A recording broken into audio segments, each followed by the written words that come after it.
Vamos abrir nossas Bíblias em Tiago, capítulo 5.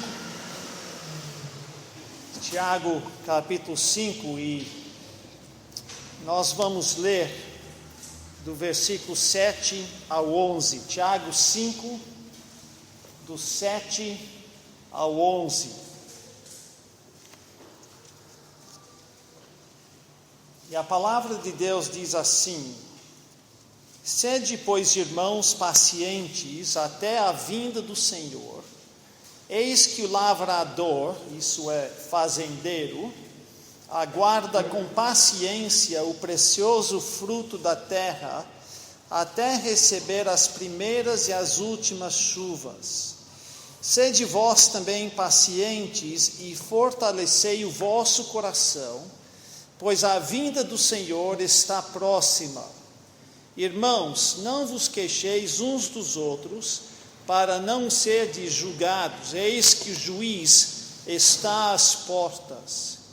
Irmãos, tomai por modelo no sofrimento e na paciência os profetas, os quais falaram em nome do Senhor. Eis que temos por felizes os que perseveram firmes. Tendes ouvido da paciência de Jó, e vistes que fim o Senhor lhe deu, porque o Senhor é cheio de terna misericórdia e compassivo. Vamos orar mais uma vez. Senhor nosso Deus, nós chegamos nessa época de grande esperança, esperançoso pela volta do Senhor Jesus Cristo a qualquer momento. Nesse tempo de correria, de alegria, de festança e festas, ajude-nos a não esquecer que nós ainda aguardamos um Salvador a qualquer instante, e que essas coisas cá desse mundo não são a nossa vida, que a nossa esperança precisa ser focada em Jesus Cristo. Pedimos que o Senhor use a Tua palavra hoje à noite para fazer uma obra em nossos corações que só o Senhor é capaz de fazer.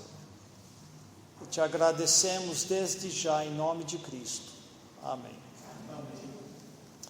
No calendário da Igreja Ocidental, hoje é o primeiro domingo do Advento. Aí você pensa, o que tem isso a ver conosco?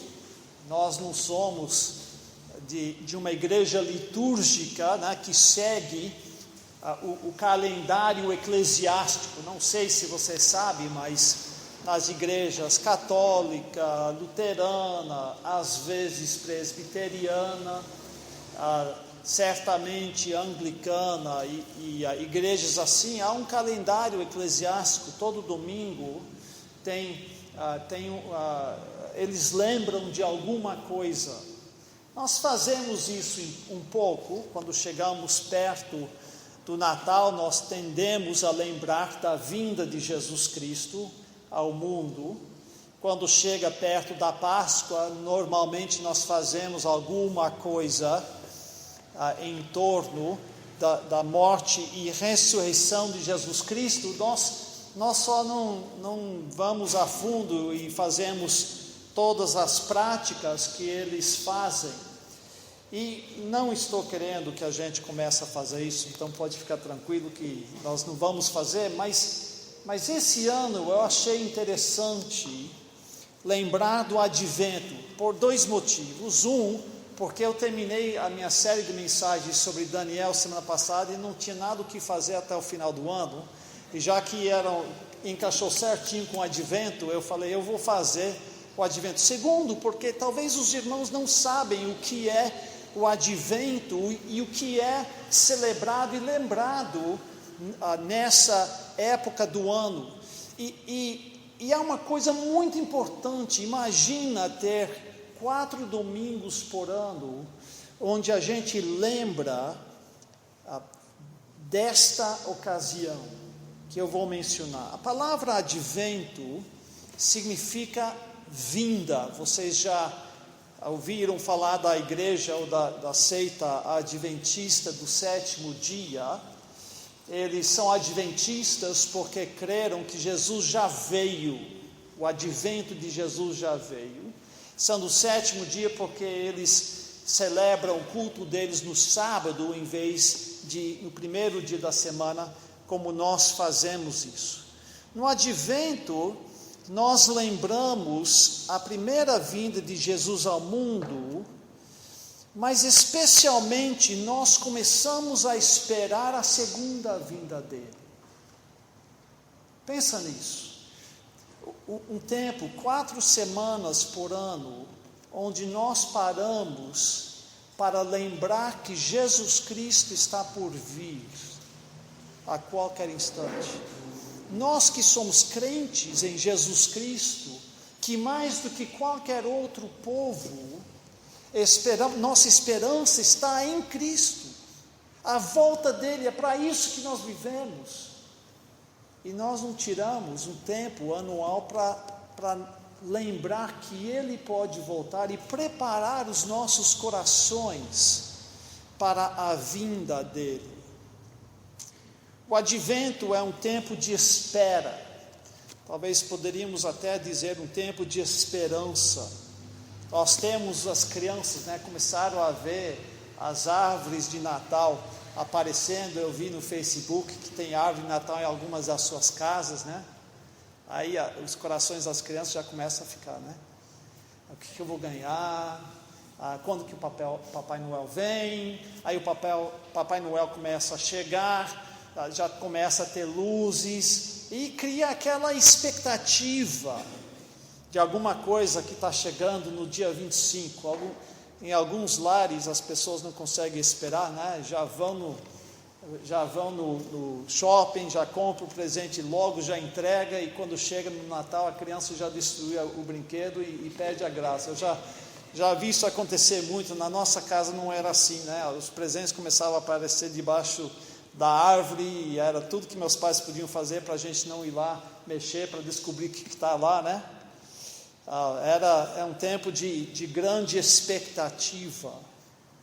Durante esse tempo, nós lembramos também da expectativa da Maria, grávida, no último mês da gravidez, esperando o nascimento desse filho prometido que não vem, e ela ainda tem que fazer uma viagem longa de vários dias, sentado, nós imaginamos, num jumento. Imagina, Heloísa, que passou por isso, você sentado num jumento, no último mês de gravidez, como seria uma coisa muito difícil. E nós precisamos desenvolver essa mesma expectativa. Nós lembramos hoje de um mundo naquela época, um mundo tomado de trevas, esperando a vinda do Messias. Não tinham a mínima ideia de que ele viria, mas eles tinham promessas, tais como a promessa que nós lemos em Isaías 2, que o templo em Jerusalém seria um foco para todos os povos vir adorar, que viria um governador da parte de Deus, que governaria sobre Israel e colocaria tudo no lugar certo, que acabaria com o mal, com a opressão, com a pobreza, que resolveria a injustiça. O engraçado é que quando esse dia chegou e o menino nasceu, só uns poucos pastores, para saudar a vinda dele, uns meses depois, alguns magos de outra terra, nem da terra de Israel. E quando esse bebê Messias cresceu e começou o seu ministério, o seu próprio povo o rejeitou.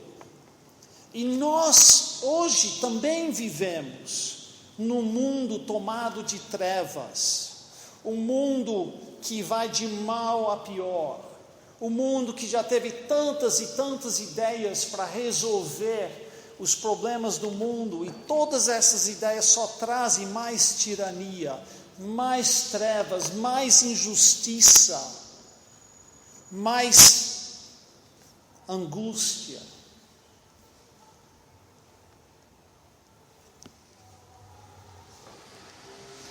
Há hinos que dizem que Jesus nasceu no inverno. Esse hino que nós cantamos hoje à noite, de Cristina Rossetti, fala: no inverno frio, Jesus veio. Ele não nasceu no inverno. Provavelmente nasceu na primavera. Tenho quase que certeza que ele não nasceu no dia 25 de dezembro. Dia 25 de dezembro é apenas o dia que nós usamos para lembrar da vinda dele, e acontece que dia 25 de dezembro, no hemisfério norte, está bem no meio do inverno, e é por isso que há hinos que falam da vinda de Jesus no inverno. Mas não é nesse sentido que ele veio no inverno. Ele nasceu no inverno do mundo. Corações congelados, espíritos frios para com Deus, pessoas tentando se virar da forma melhor que eles podiam. No hemisfério norte, o inverno é um tempo de dias muito, muito curtos. Você levanta e ainda está escuro lá fora. Você vai para o serviço, o sol não nasceu. O sol nasce tarde, 9 horas da manhã, 8 horas da manhã, dependendo de onde você mora. E quando você vem embora, 5 ou 5 e meia da tarde, o sol já se pôs. E você fica o tempo inteiro do sol lá dentro, trabalhando, e você não vê quase a luz do dia. É muito triste. E o nosso mundo é assim, tem pouca luz, muitas trevas, muito frio. Me lembra daquela cena inicial no livro, o leão, a feiticeira e o guarda-roupa. Quando aquelas crianças chegam em Nárnia, o que eles encontram? O mundo que é sempre inverno e nunca Natal. Vocês que leram o livro lembram disso? Um mundo que é sempre inverno e nunca Natal. Esse é o nosso mundo, sempre inverno. Pode estar fazendo calor do cão, mas é inverno espiritual aqui. E nesse mundo, só há uma esperança: Jesus Cristo. Nós precisamos fazer de Jesus a nossa esperança, não a política e os políticos, não emendas constitucionais, não o comércio, não os presentes que vamos ganhar, não o campeonato de futebol para alegrar nosso coração e vitória na Copa do Mundo em 2014, não a tecnologia, não a sabedoria humana, mas Jesus Cristo. Ele é a nossa esperança, Ele tem que ser a nossa esperança. E aqui em Tiago capítulo 5, nós somos lembrados que Jesus pode voltar a qualquer instante. Não há nada que precisa acontecer antes que Cristo volte. Esses dias são dias terríveis para ser um americano, como eu sou. Os nossos líderes são mentirosos, descarados. Pessoas que mentem para o povo americano para conseguir o que eles querem. Pessoas que estão negociando com terroristas e permitindo que países tal como Irã consegue a bomba nuclear. Irã, não sei se você sabe, está 2 meses, no máximo 3 meses de conseguir uma bomba.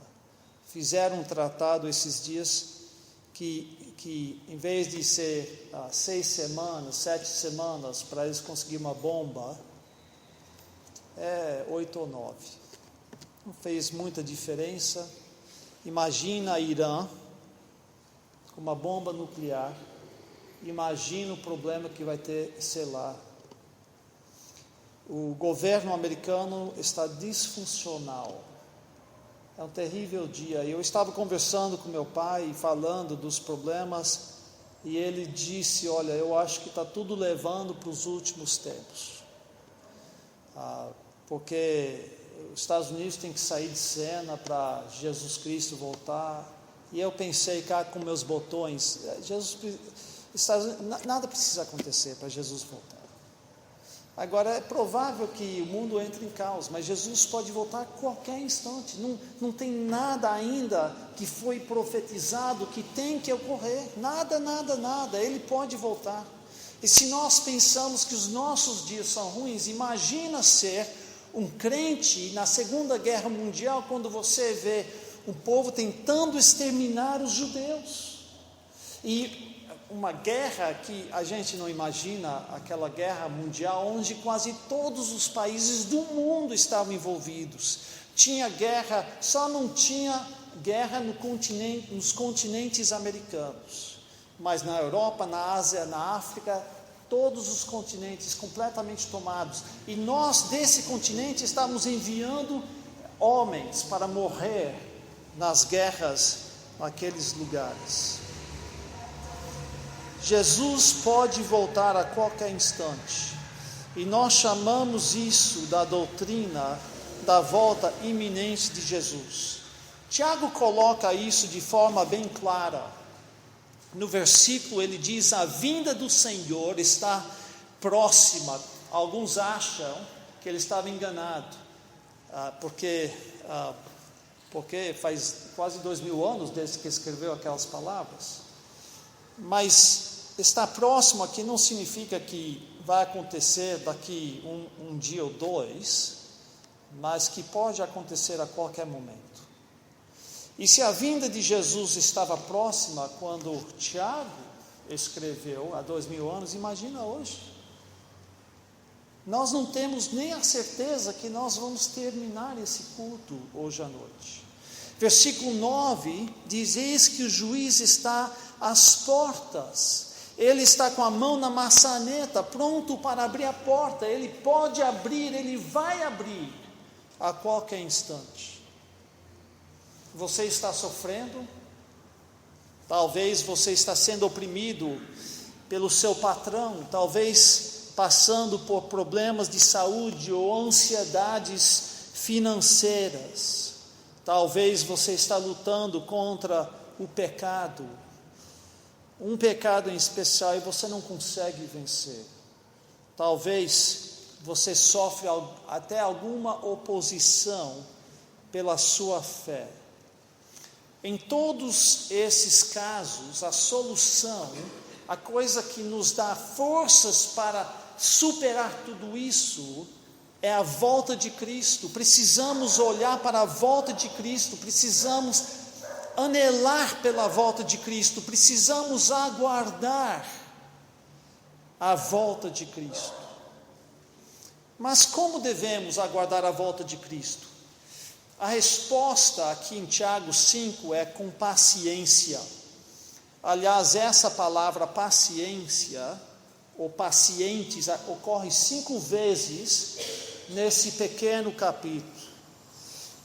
Mas há 2 palavras, no grego, 2 palavras traduzidas paciência. A primeira é às vezes traduzida longanimidade, tem a ideia de manter controle sobre o seu temperamento. Uma pessoa paciente nesse sentido é uma pessoa que não reclama, não fica irritada, não revide, não xinga, mesmo provocado. A segunda palavra tem a ideia de perseverança. Uma pessoa paciente nesse sentido é uma pessoa que não desiste, que lembra do alvo, que não abandona a sua fé e a sua vida cristã. E o que eu quero que nós entendamos hoje à noite é que nós precisamos fazer de Jesus a nossa esperança e precisamos esperá-lo com paciência. Aqui nos versículos 7 a 11, nós temos 3 ilustrações, 3 exemplos de paciência. O primeiro exemplo que nós encontramos é o fazendeiro, versículos 7 a 9, está falando do fazendeiro. Sede, pois, irmãos, pacientes até a vinda do Senhor. Eis que o lavrador, ele é o nosso exemplo, o lavrador aguarda com paciência o precioso fruto da terra, até receber as primeiras e as últimas chuvas. Sede vós também pacientes e fortalecei o vosso coração, pois a vinda do Senhor está próxima. Irmãos, não vos queixeis uns dos outros, para não serdes julgados. Eis que o juiz está às portas. O primeiro exemplo, então, de paciência é o fazendeiro. A terra de Israel é uma terra árida. É tão árida que o sol do verão endurece a terra de um tanto que tentar cavocar naquela terra é que nem tentar quebrar concreto. Você só consegue cavocar com britadeira, e naquela época não tinha britadeira.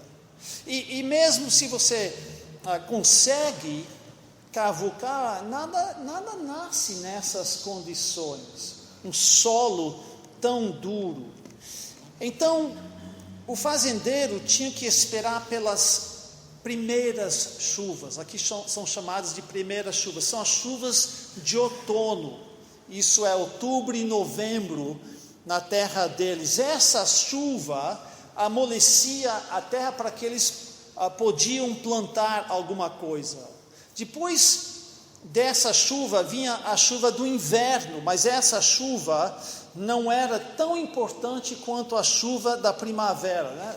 Lá não chove direto como aqui. Você tem tempos de chuva, várias estações. Você tem a primeira chuva de outubro e novembro.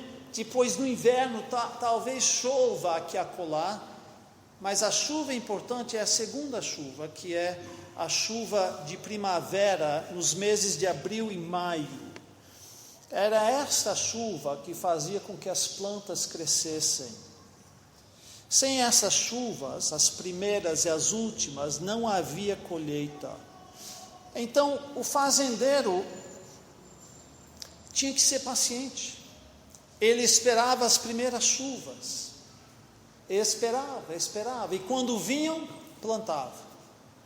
E depois ele ficava esperando de novo, esperando, e quando as últimas chuvas vinham, pouco tempo depois, ele colhia. E fora isso, não havia nada que ele podia fazer, só olhar para o céu. E nós devemos ser assim.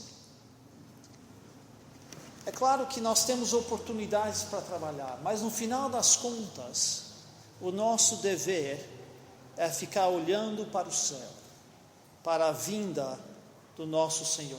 O Tiago nos dá duas maneiras em que podemos demonstrar nossa paciência. Primeiro, ele diz que precisamos fortalecer os nossos corações. Então nós precisamos nos preparar para uma árdua espera. A gente não sabe quanto tempo. Quando você fortalece seu coração, suas expectativas são diferentes. No dia a dia você tem certas rotinas, você levanta num certo horário, você vai para a padaria, você toma banho, se veste e vai para o serviço, você tem um horário de almoço, horário da janta. Você tem um tempo para sentar, um tempo para levantar, um tempo para andar. Mas quando você embarca numa longa viagem, suas expectativas mudam. Agora você não acorda no horário que você normalmente acorda. Você levanta bem mais cedo. Em vez de ir para a padaria, você vai comer na estrada. Em vez de andar um pouco, você vai ficar sentado no carro horas a fim. E você vai fazer coisas para deixar sua mente alerta enquanto estiver dirigindo. Depois de 8, 10 horas na estrada, você nem pensa em parar. Você continua. É assim que é a nossa espera pela vinda de Cristo. Caminhamos na direção do nosso destino final. Mal podemos esperar nossa chegada, porque nós não somos aqui desse mundo, nós não somos brasileiros ou americanos ou franceses ou alemães, nós que somos salvos por Jesus Cristo somos cidadãos dos céus. Esse mundo não é o nosso lar, e nós ansiamos chegar. Eu lembro quando era pequeno e iríamos ter visitas, talvez minha avó ia vir dos Estados Unidos, ou talvez um amigo que fazia tempo que não vinha, né? Às vezes a gente ficava noites sem dormir, com tanta ansiedade. Eu lembro quando meu pai tomava conta do acampamento Maranata, e a gente ia a segunda-feira de manhã para uma semana toda. Como nós amávamos o acampamento Maranata. E meu pai tinha uma Kombi quando eu era pequeno, e ele enchia a casa de compras, porque ele tinha que ter coisas para a semana toda. Depois enchia a Kombi, e nós entrávamos na Kombi e quase não tinha lugar para sentar. E eu lembro que, chegando em casa, domingo à noite, sabíamos que íamos viajar segunda cedinho, né? Logo aqui em São José dos Campos. Mas vendo toda aquela bugigangue, todas aquelas coisas, eu mal podia dormir, de tanta ansiedade. Deve ser assim a nossa ansiedade pela vinda de Jesus Cristo. Mas enquanto Ele não vem, nós mantemos nossas emoções sob controle e as nossas mentes alertas para a vinda dEle. Segunda instrução que Tiago nos dá, não só a instrução de fortalecer os nossos corações, mas a instrução de deixar de reclamar. Vocês que são pais de filhos e já fizeram uma viagem longa, sabem o que eu estou falando aqui, né? A viagem vai primeira hora, 2 horas, as crianças estão mais ou menos, porque estão ansiosos para chegar. Mas daí vai, né? Vai, 2, 3, 4, 5 horas. Eu lembro as viagens de Uberlândia para São Paulo para Uberlândia, era 8 horas de carro, 80 km por hora, era muito longe. E o traseiro começa a doer, e nada tem mais graça, e o que acontece? As crianças começam a mexer um com o outro, né? Aí logo viram os pais, para de brigar, senão eu vou ter que parar o carro, né? Sei lá o quê. Acontece, né? Quando a gente não chega no destino, começa a murmurar, reclamar, mexer um com o outro. E Tiago sabe que nós temos a mesma tentação. Para de reclamar um com o outro. Para de reclamar um do outro. Para de murmurar. Para de bater boca. Para de queixar uns dos outros.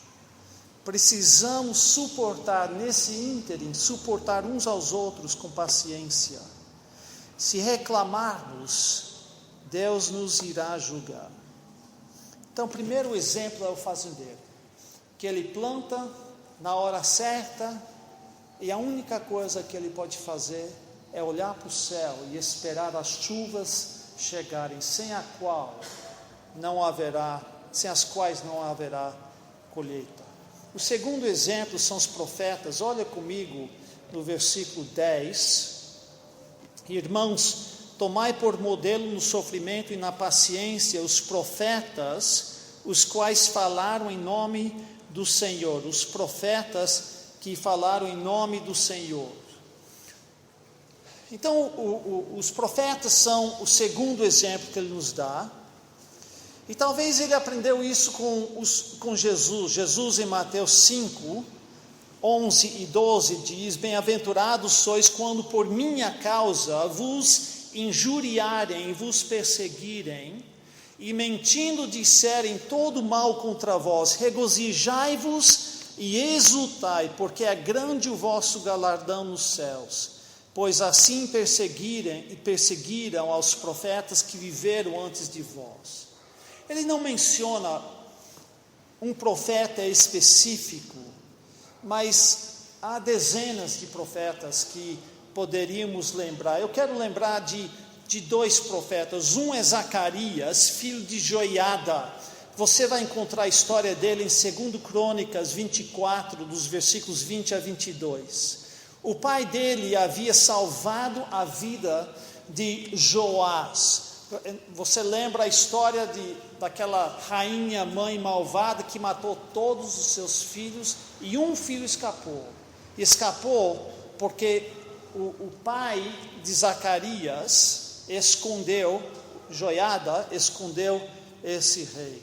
Mas quando a Joiada morreu, Joás abandonou seus caminhos e começou a adorar os falsos deuses. E quando Zacarias, o filho do homem que havia salvo a vida dele, se levantou e profetizou contra Judá, o povo ficou muito bravo e apedrejou ele em pleno templo, depois de tudo que o pai dele havia feito. Mas mesmo no meio disso, ele morreu apedrejado em pleno templo, sem nunca se retratar da sua posição. Jeremias foi outro. A gente chama ele de profeta chorão. Às vezes ele chorava de angústia pelo seu povo, mas às vezes ele chorava porque uma vez ele foi açoitado e colocado no tronco. Uma vez ele foi jogado na prisão, ele não fez nada. Outra vez ele foi jogado numa cisterna cheio de lama. No meio de tudo isso, ele não abandonou a fé, não parou de pregar. Tem uma hora que ele falou: não quero falar mais. Aí ele disse: mas Deus não me deixa ficar quieto. Ele colocou um fogo no meu peito, eu não posso ficar de boca calada. Nós não sabemos o que é sofrimento. Os mais pobres entre nós vivem melhor do que reis 200 anos atrás. Pensa nisso. O mais pobre entre nós tem uma vida melhor do que um rei que vivia 200, 300 anos atrás. Sofrimento para nós é a dor que nós sentimos no dia depois de jogar futebol, quando faz 3 meses que a gente não joga, né? A gente não joga futebol, joga e no outro dia a gente sente dor. A gente acorda travado, mal-humorado, até responde para a mulher, não consegue ler a Bíblia e orar porque a gente está com aquele dor muscular. O que vamos dizer ao apóstolo Paulo, que foi apedrejado, açoitado, não sei quantas vezes, jogado na prisão, naufragado? O que vamos dizer para ele? Não li minha Bíblia hoje porque eu estava travado. O que vamos dizer a Felicitatas, uma mulher cristã da alta sociedade em Roma, no 2º século? Ela tinha 7 filhos. Ela e os 7 foram presos. Públio, o governador romano, começou interrogando a mãe. Quando ela recusou abandonar sua fé, ele interrogou os filhos. Vendo que nenhum deles voltava atrás, ele condenou a família à morte. O mais velho foi açoitado, depois esmagado com pesos. O segundo e o terceiro foram mortos a porretes. O quarto foi jogado de um precipício. E a mãe, vendo tudo isso. Os 3 mais jovens foram decapitados. E, por fim, a Felicitatas também foi decapitada. Nós não sabemos o que é permanecer fiel sob perseguição e tortura. Mas a única coisa que nos pode fazer fiel, se esse dia vir, é se fizermos de Jesus a nossa esperança.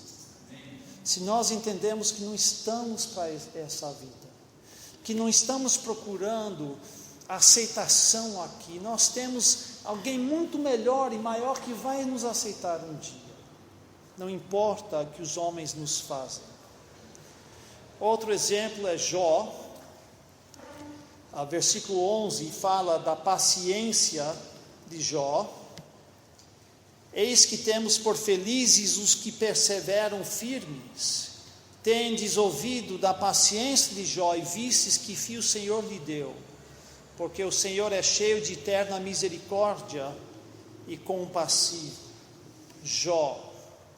Vocês devem lembrar das coisas que Jó passou. Perdeu todos os seus bens, perdeu seus 10 filhos, perdeu sua saúde, quase tudo de uma só hora. A esposa dele falou: Jó, larga de ser besta, amaldiçoa a Deus e morre, você vai fazer o quê?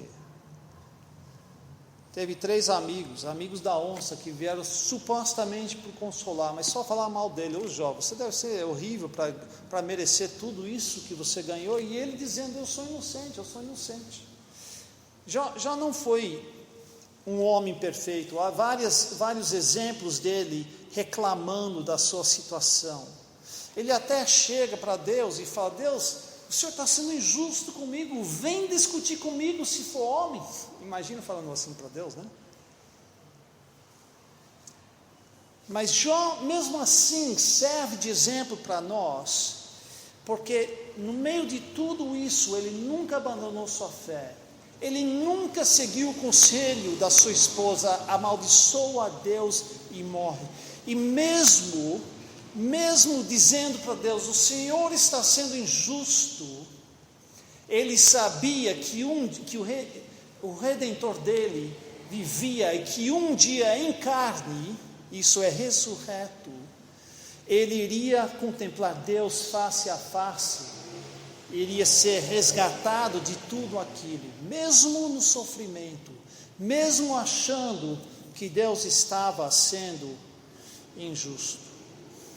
Tiago destaca a história de Jó, porque além de não abandonar sua fé, ele recebeu uma grande bênção por sua persistência, uma bênção material. Agora, Deus não promete uma bênção material a todos que perseveram, mas Ele promete uma bênção a todos que perseverarem. O versículo diz: eis que temos por felizes os que perseveraram firmes. Mas é uma má tradução. Melhor seria, como diz a corrigida, alguns de vocês têm a corrigida diz: eis que temos por bem-aventurados os que perseveram firmes. Ser feliz e bem-aventurado não são a mesma coisa. Felicidade geralmente é um sentimento que a gente sente fruto de circunstâncias agradáveis, mas bem-aventurança é uma coisa objetiva, é a aprovação de Deus, é a recompensa divina. São coisas inalteráveis que Deus dá àquele que persevera. O primeiro, felicidade, nossa reação, mas o segundo é uma coisa objetiva, os fatos que provocam a reação. E Deus promete essa bênção por causa da sua própria natureza. Ele é, como diz o versículo, cheio de misericórdia e compassivo. E precisamos lembrar disso no meio do nosso sofrimento. Ele é cheio de eterna misericórdia. Ele é compassivo.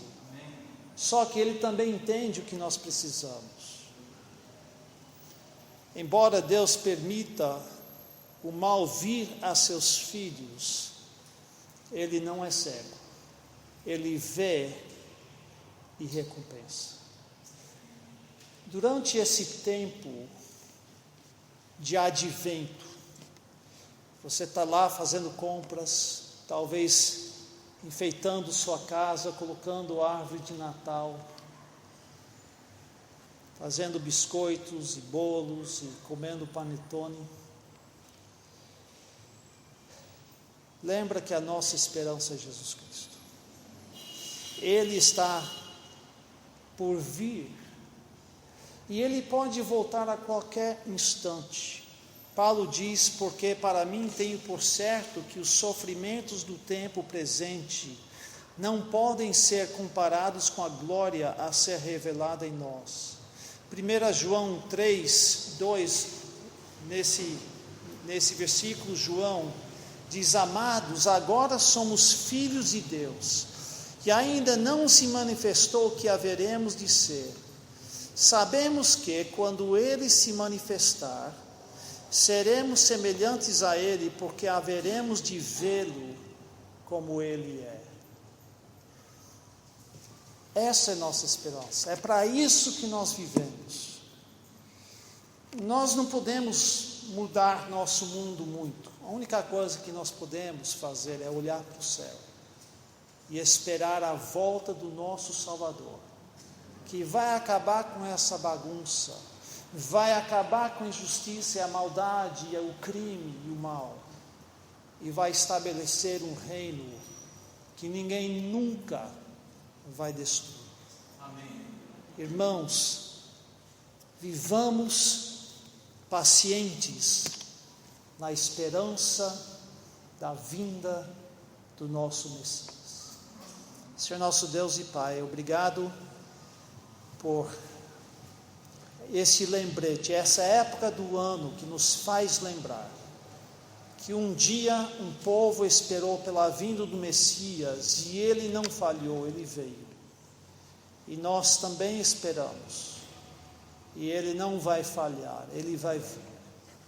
Ajude-nos a viver à luz dessa grande esperança que nós temos. Em nome de Cristo. Amém.